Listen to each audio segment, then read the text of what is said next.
rather than paying reparations, like in terms of slavery and so on. It is about the transfer of low carbon technologies to enable the global south in a way to leapfrog and not have to go through the dirty coal, oil-based development stage that northern countries did.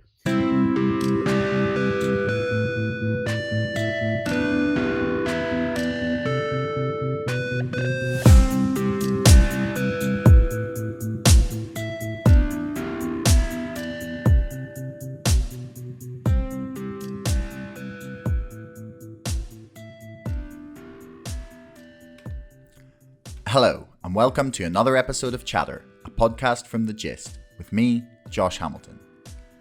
Professor John Barry of Queen's University Belfast was my guest on today's show. John was my favourite professor while I was at university. I took his class on the politics of sustainable development and was almost immediately captivated by his passion for green politics. It was a real pleasure for me to get to interview him for the podcast, and I hope you enjoy his take on the global climate movement and our transition to a greener and more sustainable economy here in Northern Ireland. If you haven't already and you enjoyed this episode, please subscribe to this podcast and to our mailing list. And don't forget, my book, Brexit, The Establishment Civil War, is now available for pre-order on Amazon. You'll find the link in the description below. So, here's Professor Barry.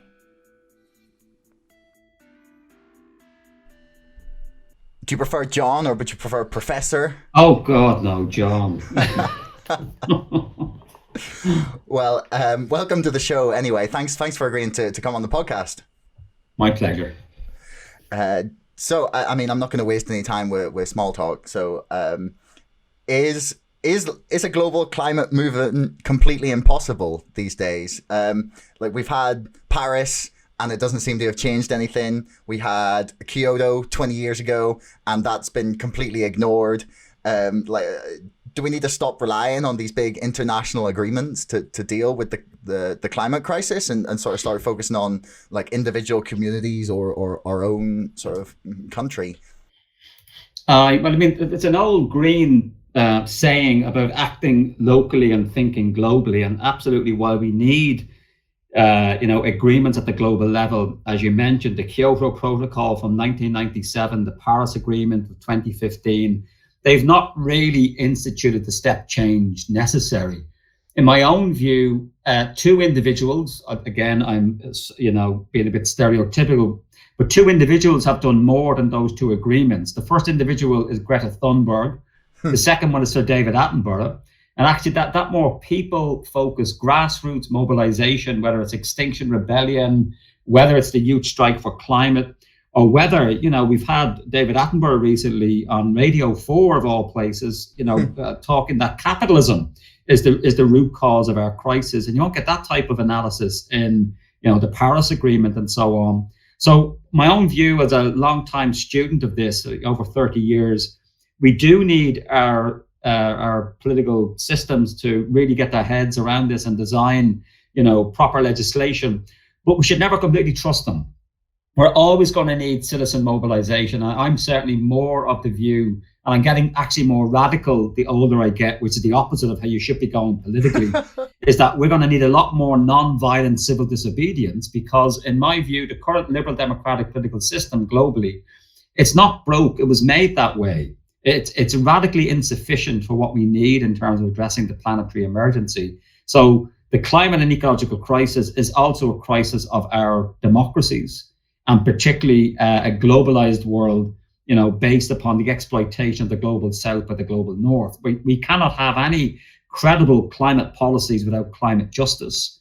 And that isn't going to come from these negotiations. I mean, just to finish, for your listeners, in case they didn't know, the last conference of the parties, the COP as they're called, this is where we have these international climate agreements, it ended in disaster in Madrid, and it floundered on the issue of the refusal by the global north, particularly America and Europe, who are the world's largest historic emitters. That's now the cause of current climate breakdown. They refuse to accept what's called loss and damage, that countries in the global south are now suffering, inclement weather, typhoons, rising sea levels, not for anything they've done, but what we've done in the global north. And unless we address that issue, and that's not going to resolve the climate crisis, unless we see grassroots mobilization, particularly by citizens in the global north. Do you think that it's like there's obviously disagreements in economics as to like how much money is really available to spend on things that we find important. It wasn't available, the phrase the magic money tree, got thrown around a lot the last few years. But is it worthwhile for the global north, who are the world's like largest polluters still, to spend money like reimbursing for the sins of our forefathers instead of spending it on greening and decarbonizing our own economies? Like, surely that would be a better use of the funds, no?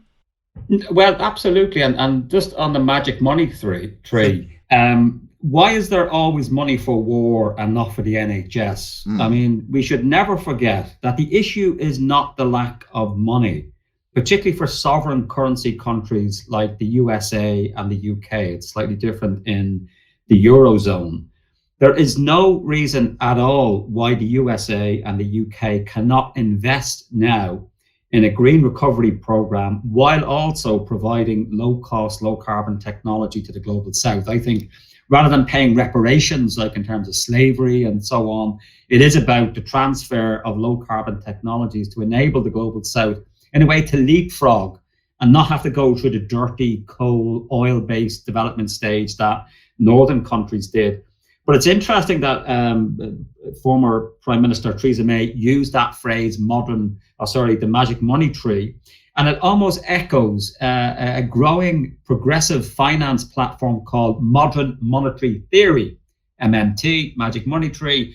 And I'll call me cynical. It's interesting that the same language was being used by Theresa May to essentially prevent what I think has been lost on particularly progressives and the left for so long, that when you have a sovereign currency issuing government like the UK, it is not, the model is not of a household. In a household, you and I, we've got to earn money and then we spend it. This is not how state finance works. It's never an issue that actually you need to raise taxes or to implement austerity to engage in counter-cyclical investment programs. And I think that's what she was doing, is to prevent that the Bank of England, when it raises debt, or it's essentially the government owing itself money. And how difficult is that? I mean, that's maybe a separate podcast, but I'll just ask your readers to go and look, our listeners, modern monetary theory is very similar to the modern money tree. I'd never heard anyone compare the acronym MMT. That's brilliant. So you would consider it the climate justice movement to be less about like physical reparations and more about using our more advanced technological and research capabilities and our resources that we can pump into universities and science departments and research facilities and providing the technology that's required to decarbonize the entire world economy and then passing that on? Yeah, I would also include the radical change in international protocols to extend refugee status to those displaced by climate. And again, that has been heavily resisted by countries in the global north. At the moment, you cannot turn up at George Best International Airport and say, "Hi, I'm from Kiribati." That's a small Pacific Island state that's been threatened that it's going to disappear in the next couple of decades. You can't claim refugee status because of the protocols for refugee status were founded in the 1950s to do with human threats like totalitarian systems. So for me, it would go a long way in terms of recognizing the importance of climate justice if there was this transfer of technology and much greater cooperation amongst all nations across on the planet. But particularly, we have people in sub-Saharan Africa and other parts of the world that have literally nowhere else to go. And if you read the Intergovernmental Panel on Climate Change projections, we are looking at hundreds of thousands of people who will have nowhere to go. I mean, the Syrian refugee crisis in the Mediterranean was only, the first part of what's ahead of us. And, without going into too much detail, the Syrian crisis was in part to do with the drought that they had, partly exacerbated by climate breakdown, So we're already beginning to see this issue of people being forced to leave where they can no longer live. And therefore, what is the responsibility of rich, affluent countries? Let's not forget that. Yes, it's badly distributed even within our own societies, but these countries have the resources to be able to accommodate displaced people. And I would say, even from a realpolitik point of view, you don't have to be a bleeding heart liberal like me, is to see that if you don't want to see other people coming to borders and drowning off Lesbos and Italy and so on, invest in these other countries, in the Middle East, in Africa, to enable people to have decent ways of life by investing in technology transfer. So I think you can have a moral argument for this, but also a realpolitik one, if you want to use that one as well. Yeah, that's definitely something I wanted to get onto. Something I really struck me when reading the Uninhabitable Earth, which is truly like both terrifying and wonderfully succinct in sort of summing up the problems, like with trying to predict what's going to happen, and then also focusing on like simply if we consider the costs and problems that we've already sort of caused due to climate change, that we can something that he lays out is just the cost even of the damage that's currently being done year on year. And the unbelievable cost that he suggests that, like, if we do nothing, that there will be no economic growth after about the next 15 years, because we will be spending so many resources just defending ourselves from the onslaught of like increasingly extreme weather. So would you consider, like, why do you think that's not really ever made as an argument? Because, like you said, we hear the bleeding heart liberal case all the time. So why do people not make the financial argument? Do you think it's because the people who are making the sort of more compassionate case don't consider that to be a good reason, or what do you think? No, it could be that. I mean, it's partly to do with time horizons, that the financial, political system, economic system is looking at, quarterly returns. And what we're talking about now is at least decades long planning ahead. The one bit of the financial architecture of the world that's been on this for quite some time is the insurance industry. I mean, if you ever come across a climate denier, of which sadly there are many, particularly in this part of the world where I live in Northern Ireland, you say, listen, forget about the science, because clearly you don't believe in science. What are some of the world's largest reinsurance companies, like Lloyd's of London, Swiss Re, Zurich Re? These companies are not bleeding heart liberals. They're eminently capitalist and so on, but they can see the insurance premiums, the loss and damage, to use that term in a different context that I used a moment ago, as we go into more extreme weather events, is going to, as you say, begin either to compromise radically or indeed wipe out any orthodox GDP growth in the future. So just look at what these companies are saying. You could also look at, again, he's just left the governor of the Bank of England, Mark Carney.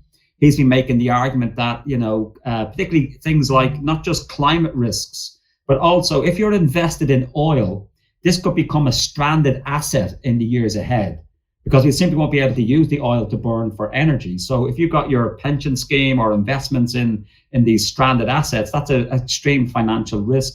That has been now made, and I think it's becoming more prominent in our public discourse, that actually there's a financial reason. And just to finish, the reason for this is very simple. You fix the roof when it's sunny, because it's cheaper.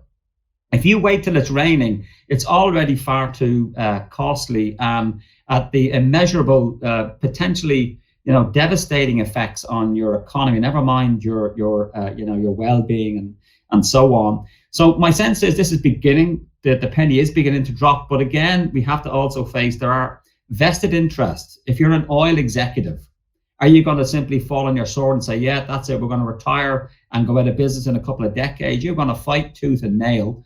Because we know this, the oil industry in particular spent decades in developing junk science to confuse people around whether climate change was real or not. We cannot expect they're simply going to go, without a fight. But I do discern politically, I think the popular mobilizations I mentioned a moment ago, whether it's Greta Thunberg and the young people, even the popular consciousness of the likes of David Attenborough, we have reached a tipping point. Add into that then the pandemic, where I think many people have realized that maybe the pandemic is a warm-up act for how we deal with the climate crisis.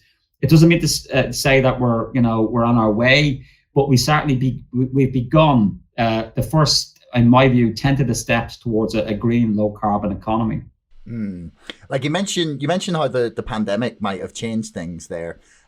There's part of me at the moment that really wishes that, like, the science on how effective like locking down a country is, or on how effective masks are in preventing the spread of the disease, is nowhere near as settled as the climate science. And yet you see the DUP like up preaching the importance of listening to the science, and part of me is just thinking, is this gonna change like the genuine psychology of how people view it? Because like this is a threat that's coming for all of us. It's not coming for the vulnerable, the over 65, the immunosuppressed, or the sort of small number of people who seem to have been like really badly hit out of nowhere with COVID.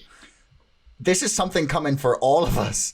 So do you think that the pandemic and the lockdown will have changed like our governments or like society's psychology in how we listen to like threats that scientists are telling us about? I would like to hope so. And in fact, I just recently produced with the BBC here, BBC Radio Ulster, actually aired on Saturday on this very topic about the lessons from the pandemic for dealing with the climate emergency.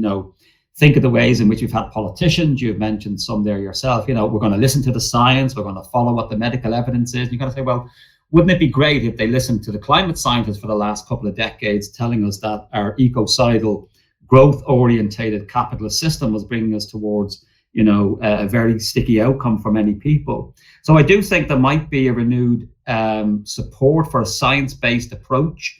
I actually also think that maybe scientists themselves haven't been more public. I know they're not particularly given to making political statements, but increasingly there are a number of climate scientists who are just fed up with every year diligently providing the evidence, giving it to governments, and then nothing happening, which has been happening for far too long.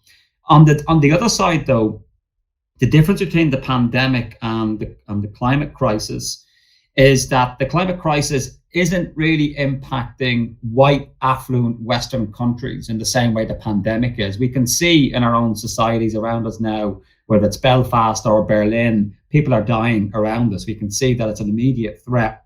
Part of the problem from the psychological, cultural point of view is that climate breakdown, if you're not living in a low-lying area or you're in California or Australia, where there's bushfires that have been exacerbated by climate breakdown, there it's very visceral. For many populations in the global north, climate breakdown is something they're watching on television. It's something that's happening somewhere else, and it's very diffuse. Human beings have evolved to be afraid of bitey things with teeth that can kill you. The psychological evidence is there. You put a gun in a baby's hands and the child will quite easily play with it. Yeah, you put a snake in front of a baby and the child already knows, no, this is not a good thing to be around.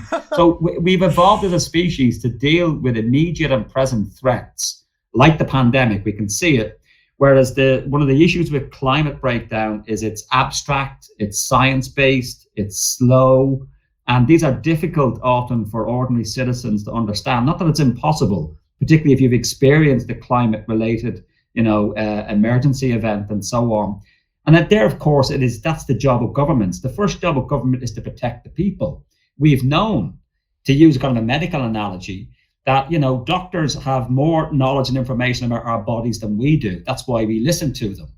And therefore, that's why we trust what they tell us in terms of, John, don't be drinking too much, or, don't be eating too much fatty food because, look, it's bad for your health. In the similar kind of diagnostic way, that's what climate science and planetary science is telling us in terms of, ecosystem analysis. The difficulty is governments have not been willing to listen because this will threaten the fundamental ways in which we make things, how we produce energy. It will threaten, in particular, just to relate on my own research, a growth-based capitalist system, which is simply incompatible with a habitable Earth, to use David Wallace Wells's perspective. That's very threatening to politicians. Just look at how, a party that I'm still a member of, and I was an elected representative of, the Greens, look, they don't do as well as other parties, partly because they're often seen as, the teetotaler party, telling people, listen, this system that we have is just not going to be able to continue. I do think now that there's more an opening now to realize we need to move onto a different way of understanding progress. It can no longer be, just from a scientific point of view, endlessly increasing in some sort of cornucopian manner the material production of goods and services. We haven't got enough planets. And I think that's the science that's telling us, regardless if you're capitalist or socialist, it doesn't matter. The planet is basically, finite in its capacity to provide the resources. And particularly, just to finish, it's not actually the production of resources that's often the most important thing. It's the planet's capacity to absorb our pollution. That's what climate breakdown is. It's a pollution problem. And the planet simply cannot take any more carbon dioxide emissions in particular. So you kind of identified the current structure of our capitalist system as the sort of, maybe you would say the biggest obstacle to our to transitioning to a more sustainable sort of model of living as humans on this planet. How would you go about trying to find some sort of metric or way in which to value things that don't necessarily have a monetary value and that are contributory to the economy, to how we live as humans, and to maybe give ourselves a better understanding of the things that we do that don't have an easily definable monetary value, in order to sort of redefine our idea of progress? Well, I would not dethrone GDP completely. It's a very useful measure. So it's not about saying we have to abandon GDP. The issue is that GDP is no longer the only or the master metric. It's a bit like kind of Lord of the Rings, where Sauron creates one ring to rule everything else. That's the problem with GDP. It dominates everything. The analogy I use, and again, it's contestable, but I think it's a workable analogy for how we measure progress, is, and I speak now as a keen cyclist, although I do have a car myself. If you're driving a car, you don't only look at the speedometer. And that's effectively what GDP is, technically speaking. It's a measure in monetary terms of the rate of turnover of transactions in an economy in a year. It's a measure of speed, how quickly we're able to sell and consume and so on. That's one measure, but unless you're a young male boy racer, that's not the only thing you should be looking at if you're driving a car. You're looking at the speed, you're looking at the tire gauge, oil, and so on. So in looking at progress in an economy, why aren't we looking at the Gini coefficient, for example, the measure of inequality in a society, and not just look at the GDP tells us nothing about the distribution of that wealth and transactions in a society. Why aren't we looking at the public health impacts, the mental health impact? So we can come up with a dashboard of indicators.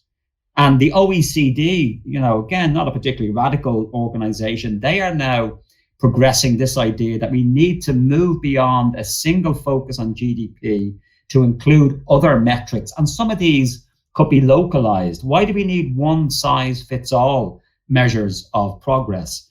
I mean, here's a conundrum for Northern Ireland, and it's very complex, but it's really interesting. Often Northern Ireland is seen as a basket case economically, overly dependent upon British state subsidies, doesn't have a really well-developed economy, it doesn't have, high levels of entrepreneurial skills, or, there's a whole range of orthodox measures which tells us that Northern Ireland is a basket case economically. Well, here's the thing. David Cameron, former Tory Prime Minister, introduced in the ONS, the Office of National Statistics, he measured the well-being and happiness of the devolved nations. And ever since that happened about 6 years ago, Northern Ireland is the happiest place in the UK. No so way. You say, hold on a minute. It's seen as the, a basket case economically. We've got the legacy of the conflict and the troubles. We still have ongoing sectarian problems, and yet we are still the happiest. Now, we could be all deluded here, and that's the reasons why. But the reason why I mentioned that is that it begins to open up the question that maybe GDP measures of the economy are not the most important thing that contribute to human well-being. There are issues like you mentioned, and it's true. Northern Ireland has very high levels of social solidarity, very high levels of commitment to family and community and locality. It's not without its problems, because it's often our community, not their community, in terms of the us and them. But the point I'm getting at is that Northern Ireland, and I call this the Northern Ireland paradox, does it not indicate that orthodox GDP measurements are not the only or most important thing that determines the happiness or well-being of a population? That is super interesting that you put it in those terms. A couple of different things that I've come across recently have discussed how our sort of transformation into, a new type of economy will have to focus almost exclusively on rediscovering like the joys of family and community and social interaction and building those kinds of family and social relationships that have kind of been strained in a lot of Western nations by the very sort of relentless mill of 21st century life.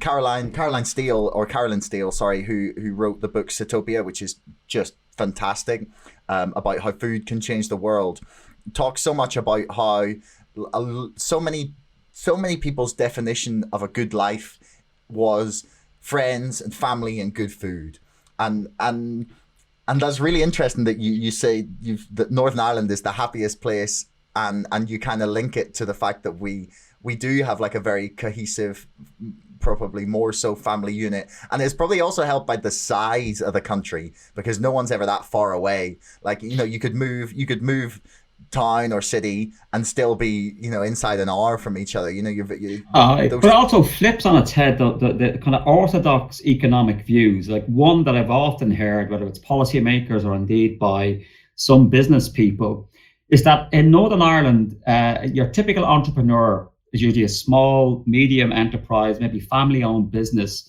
and they'll reach a certain stage of their development, of production, of profit, and so on, and then they'll simply plateau out, because they value then, free time, because they have enough money. So there's a sense of enoughness, not maximizing, whereas the typical kind of Anglo-American model is, why are you plateauing out? You should be going for more, and so on. So you begin to get a sense that there is a life of prosperity and well-being when we introduce things like enoughness, sufficiency, not maximizing, economic return, and so on. Like, for me, the vista of this new low carbon, high human flourishing, low carbon economy are things like a 3-day working week. Think about it.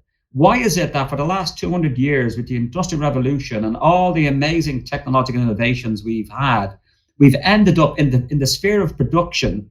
We have less people working more, getting stressed and so on, rather than more people working less.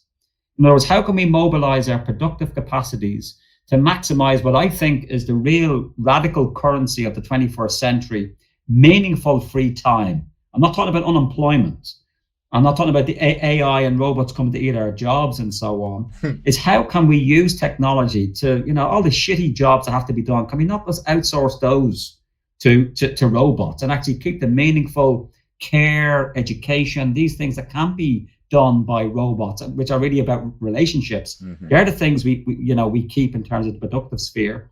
But for me, again, maybe this is about you getting me back on to talk more about my own visions for this high human flourishing, low carbon economy. It is about things like the socialization of consumption. So more libraries, more laundromats, more use of light rail, of those, meeting our needs through collective, collaborative forms rather than each of us having to individually buy.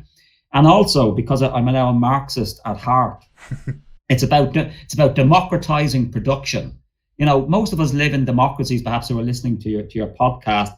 And yet, if you have a job, and not all of us do, but for those of us who do have a job, most of us live in despotisms. we live in non-democratic spaces which are orientated towards production. In other words, this growth orientation, maximization, robs us of potentially democratizing our workplaces, increasing human autonomy even within the sphere of production. So for me, if you want a throwaway line, of which I'm quite fond of as a recovering politician, it's always good for media consumption. It's the socialization of consumption and the democratization of production. That's the area we need to start investigating. And what that means is, though, we have to go beyond carbon, go beyond growth, and in my own view, go beyond capitalism. It's interesting that you used the words to like about maximizing human autonomy, because that's almost got a very libertarian streak in it as well. But what do you think, where would you begin in Northern Ireland to try and move forward with this? Like, what would be your kind of starting point on it? And actually, we've got a good news story in Northern Ireland that we've already started this, which is the future for a low carbon sustainable world is the almost complete electrification of our lives. Everything, Josh, from how we meet our food needs, how we heat our homes, obviously the use of mobile communication technology like we're using has to become electrified. And that means, for me, solar, wind, and so forth. And Northern Ireland, at the last count, almost produced half of all its electricity from renewable energy sources. Really? It's quite remarkable, yeah. Okay. So obviously we want to get to 80, 90%. So I would start with electricity. And the reason why I say that is that once you change the energy system of a society, almost everything else changes. Your Massey Ferguson tractor can no longer be run off red diesel. How do we fix nitrogen that increases the fertility of the soil? Our food system has to change because we're moving away from carbon sources of energy. How we heat our homes, how we are traveling about, and so on. So for me, any society in history or civilization, the energy system is absolutely crucial. I mean, people forget, even in the Second World War, part of the reason why Germany lost it, not completely, was that its supply lines became so long that it couldn't actually get the fuel to its tanks and the troops. Energy is absolutely crucial to war, and there's an example there, but it's also absolutely crucial to any sustainable transition. So for me, I'd start with energy, but energy is not a single item. It then cascades into everything from transport to food to how we heat our homes and so on. And so once you change that energy basis of society, then you're really beginning to challenge and change other parts of our economy, and all without mentioning climate breakdown. So the Bell, Sammy Wilson and the DUP should be absolutely behind this, because I've not mentioned climate breakdown at all, in that this is about jobs, investment in a new green economy, which has as a benefit, we're going to address the climate breakdown problem. That's amazing, though, that 50% of the electricity came from renewable energies. That's something to be proud of. I mean, there's also there's a few arguments that the kind of like increasing the efficiency of a lot of our circuits and how well insulated our homes are and things like that would seriously reduce the amount of energy that we needed to produce as well, and could probably help pump those numbers up. Yeah, absolutely. I mean, the reality is the cheapest energy you have is the energy you don't use. So we should, even before we get into this discussion about renewable energy, of which I'm quite passionate about, what about energy efficiency, energy conservation, energy reduction? And there's another element of the good news story from Northern Ireland for this green, low carbon economy is hydrogen. We have Wrightbus up in Ballymena, which has been saved now by the JCB Group and Joe Bamford, and they will be leading. It's world leading hydrogen buses that they're going to be producing, because hydrogen is no use for cars. It's better for lorries and heavy goods vehicles. And Northern Ireland is actually beginning to develop a cutting edge innovation technology there.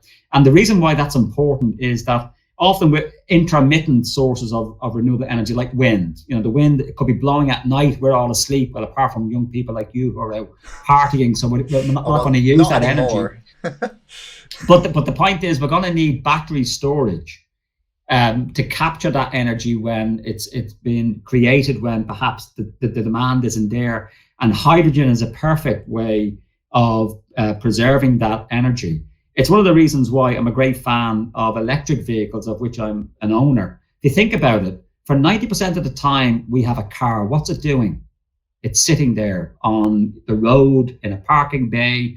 Whereas when my car is sitting idle, I'm either charging it at home, and I've got solar panels on the roof here as well. So I'd like to think that some of the energy stored there is powering the car. Or, and again, this may change in the years ahead, whenever I charge my car out on the public highway, it's free through a government scheme. But the point is that an electric car fleet or a hydrogen bus fleet, they become part of the nation's batteries. It's capturing and storing that renewable energy that may otherwise be lost. It explains, Josh, why a lot of people misunderstand when they're driving around the country, whether it's in Ireland or Britain, and they look at a wind farm and say, oh, look, it's windy and the blades aren't moving. The reason for that is the grid system is not able to take on board the extra electricity being produced. So they have to curtail the wind. Whereas if we move into this battery area, whether it's hydrogen or other forms of battery technology, we can store all of that, renewably produced electricity to put to useful work. Okay, I didn't realize that was because the grid couldn't handle it. There's not a way for us to sell the electric on to the south or to Europe, or do we just not have the kind of smart grid technology to do that? Well, we don't have the smart grid technology, and that is part of the transition. You know, our electricity grids in most parts of Europe and North America were designed for centralized fossil fuel production plants like Kilroot Power Station in Belfast Lough or Ballylumford and so on. So they're centralized and the long transmission lines. So we do need to have smarter grids. Now, we have some other good news. My God, there's more good news on this podcast than I thought when you're talking about climate emergency and so on. We now have approval has been given by Minister Nicola Mallon for a north-south interconnector. So that means, because we have an all-island electricity market, that actually there is the possibility of now being able to sell and trade electricity. We need then to link that into a Europe-wide electricity system. And of course, Brexit has balls that up in some way in terms of creating a pan-European, grid system, so that when the wind is blowing, off the west coast of Ireland, that could be powering somebody's, washing machine in Berlin. We have the technology to do this now, but it does require an integrated pan-European-wide electricity grid system, for which we have the basis of. But certainly, it's now we have a north-south interconnector between Northern Ireland and the Republic. That will certainly help with the electricity security for Northern Ireland, no doubt about it. Yeah, and if anyone is listening to this and has anything to do with that ridiculous Northern Ireland Scotland Bridge project, please tell them to invest it in something a little better, like the smart grid technology. So what are your thoughts on Extinction Rebellion? Are they necessary revolutionaries, or are they just a bunch of middle-class white hippies with too much time on their hands? Well, certainly you could describe a lot of green activists, and and as a member of the green movement, it is the case that there's a kind of a guilty, educated, urban, middle-class hipster feel. And it's always been a source of interest and sometimes disappointment for myself. Now, it has to be said that in Northern Ireland, where I cut my political teeth as a Green Party politician, we have a much more working class, if not outrightly socialist analysis, which isn't about that guilty middle class issue. And I have taken part in Extinction Rebellion actions, including we stopped the A2 for a time as we cycled along it during one of the actions there earlier on this year. To raise the issue, we need more cycle lanes, make them popular. I do think there is an issue with the Extinction Rebellion's analysis can be too apocalyptic, that turns people off. There's not enough awareness of how they need to connect with, say, trade unions, working class communities. I mean, they had a disaster when some of their activists took over a tube, line and stopped people getting to work. I understand I'm someone who supports strikes. I'm a very avid trade unionist and so on. Strikes and so on are disruptive, but I do think there should have been more forethought into how can we make this attractive for ordinary people? and not be seen, as you say, as hippies with too much time on the hands. So while I admire their passion, and I think they have absolutely raised the awareness, particularly with closing down London at various points and so on. They've got it on the agenda. It enabled, together with the confluence of Greta Thunberg and the youth strike, which I think has probably got more public support, given that it's young people, it's more media friendly, it's not as disruptive. But I do absolutely support non-violent direct action. My own views are going to need more of this. And I would love to see two organizations, one of which is particularly strong in Northern Ireland. The other one should be stronger. The one that is strong in Northern Ireland are faith communities. What would Jesus drive? Where are, whether they're Christians, Jewish, Islam, where are these religions who profess to say this is God's creation? The earth is not human. We don't own it. We inherit it. And so what are they doing? And so I do think the faith communities have a particular obligation, but I also think the trade union movement, there are no jobs on a dead planet. So what are the trade union movement doing on this area? So how can we see potentially a strange alliance? Imagine this, of Extinction Rebellion, trade unionists, and faith communities. They all should share a similar perspective on this, obviously from different points of view. And that, for me, is the importance of democracy, of debate and argument and so on. So I would support Extinction Rebellion as I would support the Loyalist flag protesters, as I did at the time. So long as the Loyalist flag protesters were engaged in non-violent action, fill your boots. You have every democratic right to state what you want. Where it goes into violence, that's a really different issue. So for me, it's not to single out Extinction Rebellion for special condemnation. They are, expressing a science-based frustration. If you look at the three demands of Extinction Rebellion, the first one is tell the truth. I love that. I don't think I don't think populations have been told, the brutal reality of, I'm not quite, going down the path of giving out free copies of The Uninhabitable Earth, because I think that'd be far too depressing for people. But to say to them that if we don't get our shit together, that within 30 years' time, we are looking at a very radically destabilized Earth, where it could tip into what's called runaway climate change, where regardless of what we do, the Earth will shift into a new climate state. And the last point I'd make, and people misunderstand this, and sometimes Extinction Rebellion gets its messaging wrong, the Earth isn't under threat. The Earth has gone through 5 other great mass extinction events. We're currently going through the 6th one. Mm-hmm. The Earth is tough. It will just flip into a different evolutionary state, which may not be particularly good for humans. So that's the issue. We're not saving the Earth. We're saving a habitable Earth that's fit for purpose for human civilization. And that's the issue. Not, the Earth is well able to take care of itself. It'll shrug humanity off like a bad cold. I think you're focusing on the religious, sort of the failure of religious groups to kind of understand the climate movement and the fact that, in their eyes, we're meant to be custodians of the Earth.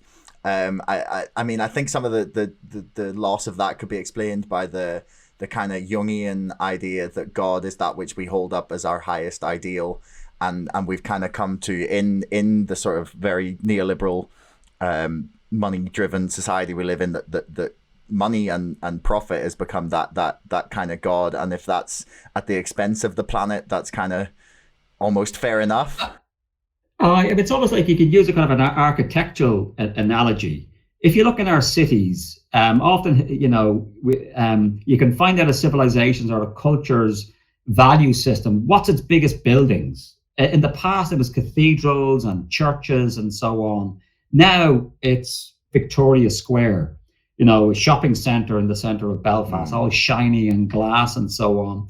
And there's something around our societies have become orientated around us seeing ourselves as primarily consumers and also workers, but we've forgotten about those other dimensions of our lives, you could say, of being active citizens and looking after democracy and, debating and really valuing, democratic politics. That those citizenship activities for me are really important in discussing these issues. And this is not to denigrate. We all need to consume, even myself as a vegan, I know everybody has to consume. Life lives off life, but we can make choices as to, do we want to eat flesh as opposed to, well, maybe having a little less of that and something more plant-based. And it's interesting on the dietary issue that it turns out that a healthy diet for human beings in terms of physiologically turns out to be a healthy diet for the planet, which is basically less red meat. So if you're listening to this, if you want to do one thing that can actually help you and the planet, is consider using less red meat in your diet. It's not saying to abandon it completely, but it's incredibly carbon intensive, incredibly obviously productive of animal suffering, but also it's incredibly wasteful in terms of resources. And surely we can find ways of meeting our dietary needs without wrecking the planet. I mean, that's the key to all of these things. Can we have high quality lives that don't cost the earth? Well, that would be ideal. Are you familiar with the work of Graham Hancock? It's slightly off topic, but it does make sense, right? So he describes himself as a journalist, but he was about 25 years ago. He put out this book called Fingerprints of the Gods, and he basically sort of looked at all of the most ancient societies or in civilizations that we know of in the world, and then looked at a whole bunch of their sort of artifacts, myths, monoliths, and went, they got this from somewhere. And over the past 25 years, he's kind of been more and more vindicated as to the fact that pre-Ice Age, or like before the last Ice Age, that there was some kind of civilization that spanned the entire globe. They have maps, and the maps are mind-blowing, that they have entire maps of the topology of Antarctica under the ice sheets. It's mind-blowing, right? So this civilization is at least 15,000 years old, and he believes that they managed to survive through the catastrophe of the last Ice Age, basically the entire length of it. And he sees like humanity now as, hang on, let me get the quote. I've got it right here. It's one of the most beautiful things I've read ever, I think. And he's talking about how we as a species had a civilization that spanned the globe, and we lost it due to climate destabilization. And it was brought about by two different asteroid impacts, the first of which basically triggered the last Ice Age, and then the second of which ended it. And he basically talks about a lot of the different sort of ancient myths of floods and fire, and he just says, look, this is what it was. Like, it was them describing the events that happened in the kind of rebirth of humanity. And he says, what is it? It's almost as though we have awakened into the daylight of history from a long and troubled sleep, and yet continue to be disturbed by the faint but haunting echoes of our dreams. Like that, wow. Yeah, that doesn't belong in a book about like ancient history, but it's really striking to me because it's just like an absolute perfect illustration of what you talked about. It's like the Earth will survive, but humans had to go through a serious amount of, like, we barely made it through that period, and we had to go through that fifth mass extinction while we were around, and like our survival is not guaranteed. The Earth's is, like, it will be here long after we are gone. Or can anybody show me a civilization, an empire, a culture that lasted forever? You know, every civilization we've had, whether it's the Aztecs, the ancient Greeks, the Romans, you know, it was a combination. And I encourage people to look up the work of Jared Diamond, who wrote a very famous book called Collapse: How Societies Choose to Fail, in terms of a combination of usually overexpansion, you know, growing socioeconomic inequality, the arrogance and overreach of elites, often tied up with, you know, wars and overconsumption. Combination of ecological and social issues, political issues, lead to collapse of previous civilizations. And the question for our current civilization, we call it globalism or capitalism or whatever, why on earth do we think that this civilization is going to last into the future? You know, we have to contemplate, like every other human civilization, it's fragile, it's contingent, and so on. In fact, ours is extremely fragile and contingent because of inequality, long global supply chains, the fact that's the pandemic, to go back to that, the pandemic is probably the first disease of the Anthropocene, in the sense of our globally interconnected world means very quickly a disease that starts out in Wuhan in China suddenly goes global because of our global supply chain, air travel, and so on. But here the important point is to consider culturally and philosophically the vulnerability of our civilizations for serious disruption in the years ahead. And we have to contemplate, I'm not saying our societies are going to collapse tomorrow, but we are on the trajectory that we could see from previous historical examples. And the other author I'd encourage people to read is Joseph Tainter, who also, like Jared Diamond, has been working on this idea of, societies reach maximum complexity, then they overreach themselves through a series of, interacting crises, energy, food, climate related. And I do think that vulnerability is something we need to recognize. How can we make our societies less vulnerable? Well, the first thing we have to do is recognize that we are vulnerable. And unfortunately, our elites are of the view, particularly if they're US related, either business people or policymakers, that somehow there will be a technology that will save us. Mm-hmm. There's an inordinate amount of faith in that religious sense of the term, I would say, of a technological solution to our problems, whether it's solar radiation management, serious government money being spent in the US and elsewhere on geoengineering the planet, that somehow we could manage the planet in some sort of manner, which to me is absolutely science fiction. Like, there's no demonstrable evidence that we can manage the planet. Surely what we should do is manage our relationship to the planet by reducing our demands on it rather than trying to extract it, and then ending up finally with, to me, the nadir of this, or the terminus of this thinking, is the bold Elon Musk wanting us then to bugger off to Mars. And you kind of say, but that's consistent. We wreck this planet, we exhaust all its resources like some rapacious parasite, and then we bugger off to a different planet to do the same. And it's always these white, affluent tech heads that are pushing this agenda of interplanetary, colonization, rather than saying, before we consider leaving this planet, can we not try and, sustain our lives here? Are we so dumb as a species we can't figure out a sustainable way of managing that? To something I said a few times now, high quality human ways of life with low carbon ecological and climate impacts. That to me is the goal, not necessarily trying to go to Mars. I like Star Trek, but to me it's a nice diversion. It's not a serious program that we should consider for human society. I mean, the money could probably be better spent on something maybe a little closer to home. But one thing I want to note is that the IPCC reports, like their apparently apocalyptic reports, also have like this monstrous amount of carbon sequestration, or is that the right word? Yeah.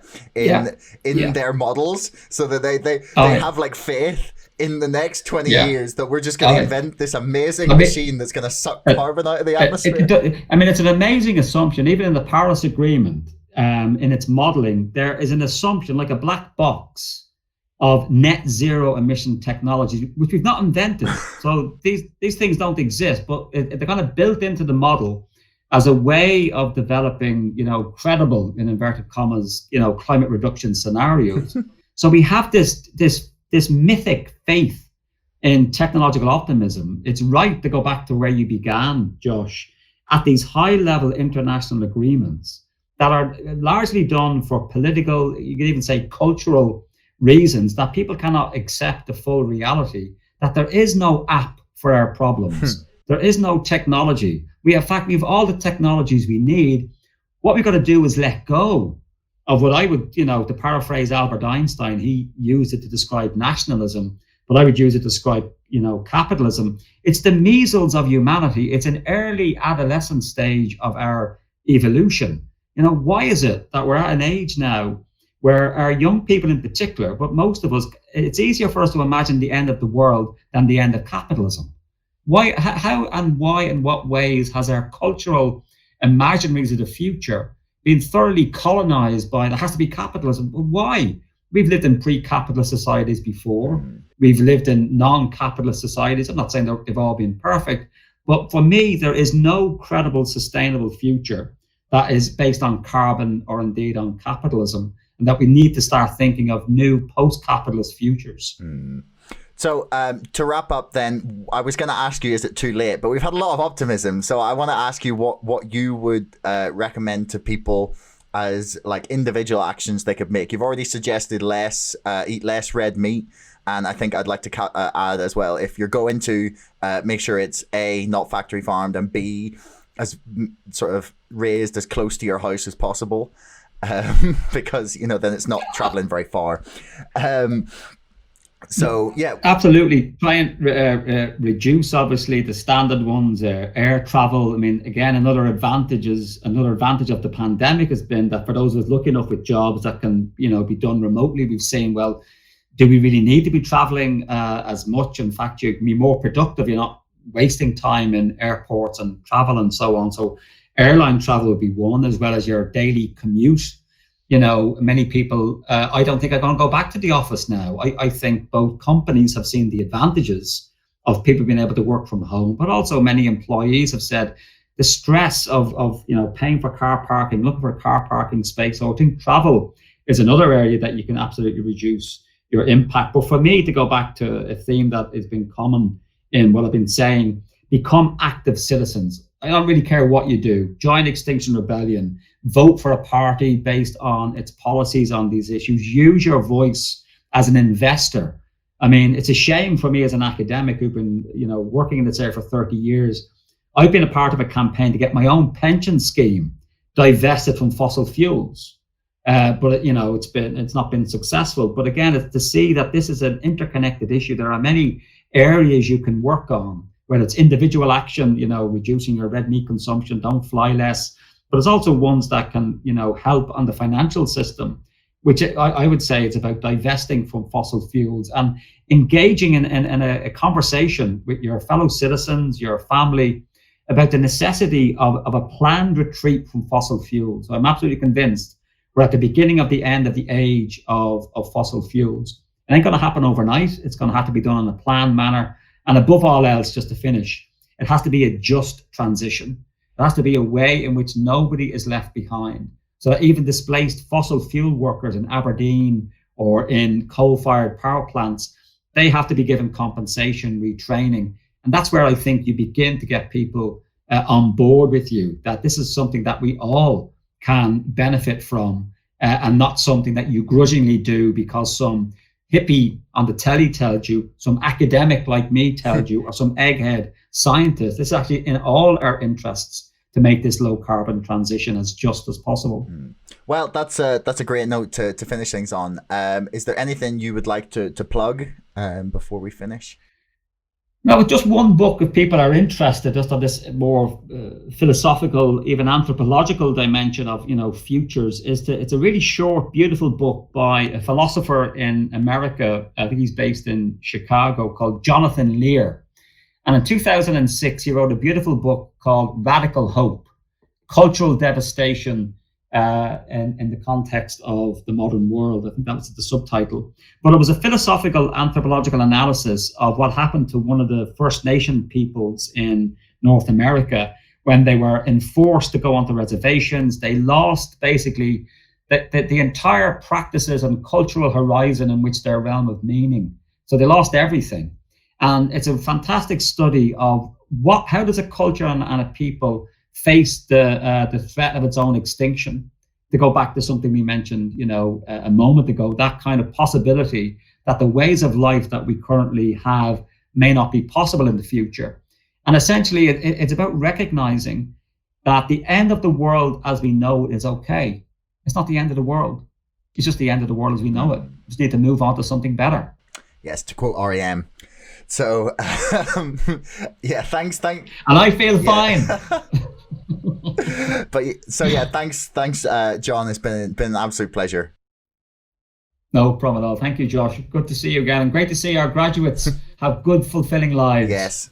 All right, take care now. Bye-bye. Thanks so much for listening.